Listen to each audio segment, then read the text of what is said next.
Si të quajnë? Mo më quajnë Arif Quroj. Jam ish ushtarak, Arif Quroj. Aktualisht jam në pension të parakosh, banues i këtij fshati, jam lindur, jam rritur, jam shkolluar deri në arsim e mesëm këtu. Kam lëvizur në gjithë Shqipërinë dhe jashtë shtetit, aktualisht vazhdoj dhe banoj me fëmijët, me gjithë familjen në fshatin Tragjas. Kjo ka qenë qendra më e bukur e fshatit Tragjas.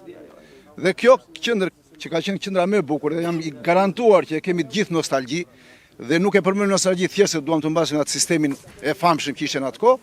Këtu ne mblidheshim gjithë burrat e fshatit, gjithë njerëzit e Tragjasit, mblidheshim dhe vaponim, thonim, lozim letra, argëtoheshim. Kishte pemë këtu. Kishte pemë. Këto rrepe që shikoni, u than avash avash, dhe ne nuk kemi dashur ti prisnim dhe këto rrepe nuk lejoheshin që të prisnim për arsye se quhen rrepe historike. Janë monument kulture. Ama u than se s'ka ujë. U than për shkak të shumë sëmundjeve, jo për ujë, u shkan për shkak të shumë sëmundjeve.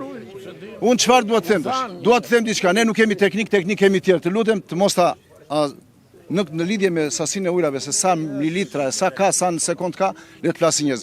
Unë do të them diçka që kryeministri është për mua rasti që unë dua të pëlqej të jetë, kryeministri është i keq informuar, është i gënjur. Unë nuk dua të besoj që kryeministri është pjesë e kësaj pune. Kryeministri është i keq informuar. Atëherë nëse ne jemi këtu që jemi si popull, si komunitet, jemi ne që mendojmë gabim, nuk i kuptojmë gjërat. Unë kërkoj, nuk e di nga dhe ne kemi fryrë në procese ligjore, le të merret ky spaku me këto institucionet që kanë bërë studimet. Si kanë bërë studimet, sepse ne si popull, si komunitet, nuk e di, mblidhemi shpesh me një tjetër dhe flasim, a ka parë njëri kryeplaku i fshatit, antarët e pleqësisë, përfaqësia e fshatit nuk kanë parë një person të vetëm me një instrument, me një kamerë si puna juaj që të jenë në këtë fshat. Dhe nuk dua të merrem me çështje etike, po them, përballë janë pompat e ujit të Tragjasit. Kryeministri po foli për ato pompa.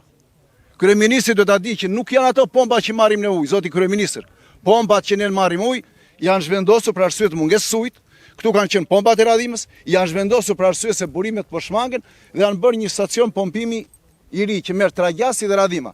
Dhe ky stacion pompimi, pra këto janë relike, këto janë relike dhe nuk punojnë. Këto kanë ngel kështu.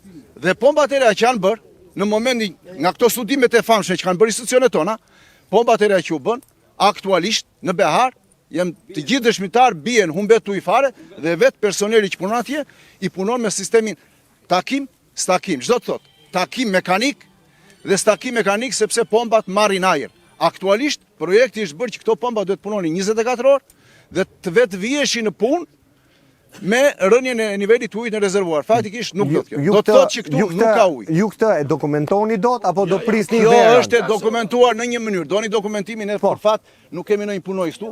Mund të shkoni. Jo, te ky popull, dhe te këta që punojnë sot. Te këta që punojnë sot, pompista në sistemin në periudhën e Beharit, pompat e Tragjasit që marr ujë Tragjasit dhe Radhima, takohen dhe stakohen me intervale 20 minutë gjysmore pasi burimi që pretendohet që ka këtë ujin e thahet. Kjo është. Ne kërkojmë uji ku do merret? Pra do merret kjo zona këtu apo do merret lart fare? Uji. Pra gjithë kjo zona këtu do merret, do futet. Pra ky burim që uji atje ku është parashikuar që unë edhe një prap nuk jam specialist, është gjë më e keqe, do të merret, do të gërmohet në kokë të burimit, do të gërmohet një 15 metra. Këto nuk e kam iden. Nuk dua ta besoj që këtu ku jemi në këto burime do gërmohet 15 metra.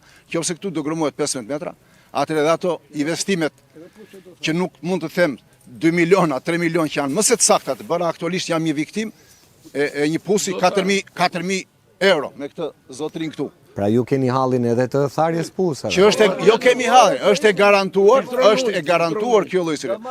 Dhe fundit fare ky kryeministri jon, këta qeveritar tan, le ta fillojnë një herë nga ne që na ka zënë historia këtu. Le ta fillojnë nga Tragjas, Radhim, Dukati, nga Krajina, le të përcaktojnë mirë këto nevojat, këtë dim ta themi mirë ne, banorët e këtij komuniteti.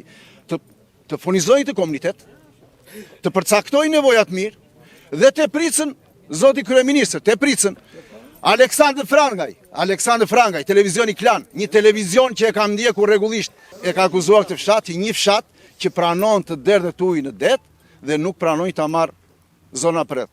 Ta mësoj mirë televizioni Klan që ky fshat nuk kërkon këtë. Ky fshat kërkohet që të marrim ujë një herë, për les po e themi dhe për këto më që mund jetë keq, të marrim ujë një herë si tragjas këtu, se kemi me histori këtu. Jemi ngul me histori këtu. Kam thënë radhën e parë, jemi ngulur, çdo të jemi ngulur, jemi me rrënjë, jemi me themel. Zoti kryeminist, nuk kemi si vilat miliardça dollar që janë bratje. Nuk kemi kundra dhe atyre. Ti kishit menduar para kohë. Nuk mund na heq ne xhaketën, na lësh me kanatiere për t'i dhënë dikujt tjetër. Faleminderit. Faleminderit juve.